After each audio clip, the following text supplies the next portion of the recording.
We're sick of silence, we're sick of non-action, and we need action.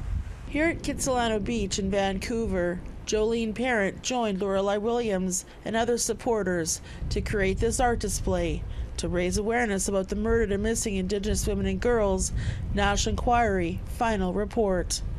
They are laying down photos of missing and murdered women in the center, along with a genocide flag, and then they have 231 red roses to represent the 231 recommendations that were in the report.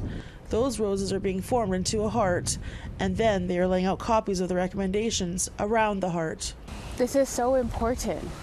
Our Indigenous women and girls are going missing and being murdered at a high rate. I'm constantly working with families pretty much every single day. This is not stopping at all, and they need to take this seriously. The government needs to take these recommendations seriously, and more recommendations need to be implemented right now. Our lives depend on this. When the National Inquiry was first announced in December of 2015, family members and advocates were relieved and hopeful that finally something would be done. But now, 5 years have gone by, and only 2 of the calls for justice have been fully enacted. Breen Ouellette was hired as the National Inquiry legal counsel. The National Inquiry shone a light where it hadn't been shone before. The finding of the inquiry that Canada is committing genocide in this matter was the first of its kind. And as a lawyer, I would remind people that genocide is a crime.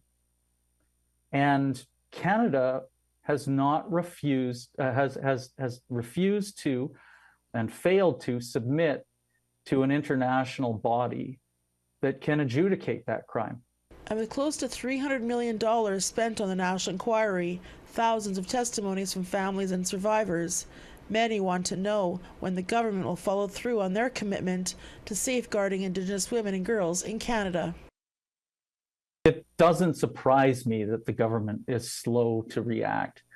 Canada is a colonial country, and the entire foundation of the country is rooted in the oppression of Indigenous peoples.